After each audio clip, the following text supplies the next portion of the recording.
കായംകുളം നഗരത്തിൽ തെരുവുനായ ആക്രമണത്തിൽ 9 പേർക്ക് പരിക്ക്. ചേരാവള്ളിയിൽ വീടിനുള്ളിൽ കയറി തെരുവുനായ ആക്രമിക്കുകയായിരുന്നു. പരിക്കേറ്റ 2 പേരെ വണ്ടാനം മെഡിക്കൽ കോളേജിലും കായംകുളം താലൂക്ക് ആശുപത്രിയിലും പ്രവേശിപ്പിച്ചു.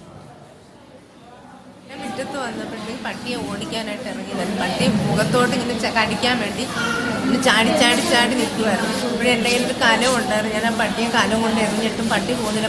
പട്ടി ഇങ്ങനെ മുഖത്ത് കടിക്കാൻ വേണ്ടി ഇങ്ങനെ തുള്ളി തുള്ളി നിൽക്കുക. ഇത് എൻ്റെ തലയിൽ കിടന്ന് ഷാളെടുത്ത് ഇങ്ങനെ ഞാൻ വീശി ചെയ്തപ്പോൾ പട്ടി വന്ന് ചാടി കയറി എൻ്റെ കൈ വിരലിൻ്റെ അടുത്ത് കയറി കടിച്ചു.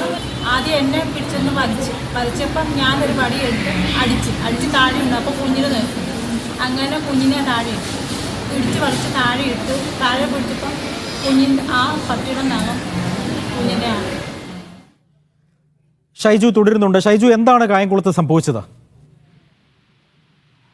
കായംകുളം നഗരത്തിനടുത്താണ് ഈ ചേരാവള്ളി എന്ന് പറയുന്ന പ്രദേശം. ചേരാവള്ളി പ്രദേശത്ത് സാധാരണഗതിയിൽ തെരുവുനായ റോഡിൽ വെച്ചിട്ടാണ് ആളുകളെ കടിക്കുന്നതെങ്കിൽ ഇത് റോഡിൽ വെച്ച് കടിച്ചത് കൂടാതെ വീടിനകത്തേക്കും ഈ തെരുവുനായ കയറി കടിച്ചു എന്നതാണ് ഈ സംഭവത്തിൽ നമുക്ക് മനസ്സിലാക്കാൻ കഴിയുന്നതിൽ 9 പേർക്ക് പരിക്ക് പറ്റുകയും ചെയ്തു. പരിക്കേറ്റ 2 പേരെ ആലപ്പുഴ വണ്ടാനം മെഡിക്കൽ കോളേജ് ആശുപത്രിയിൽ പ്രവേശിപ്പിക്കുക. അതിൽ 7 പേരെ കായംകുളം താലൂക്ക് ആശുപത്രിയിലുമാണ് പ്രവേശിപ്പിച്ചത്. വീടിനുള്ളിൽ കയറി വീട്ടിലുള്ളവരെയും കടിച്ചു എന്നതാണ് ഏറ്റവും സങ്കടകരമായ കാര്യം. ചേരാവള്ളി സ്വദേശികളായ നബീസ ഉമ്മ, ചെല്ലമ്മ എന്നിവരെയാണ് ആലപ്പുഴ മെഡിക്കൽ കോളേജിൽ പ്രവേശിപ്പിച്ചത്. ഇതിൽ നബീസ ഉമ്മയുടെ തള്ളവരെ നഷ്ടപ്പെടുകയും ചെയ്തു എന്നാണ് നമുക്ക് അറിയാൻ കഴിയുന്നത്.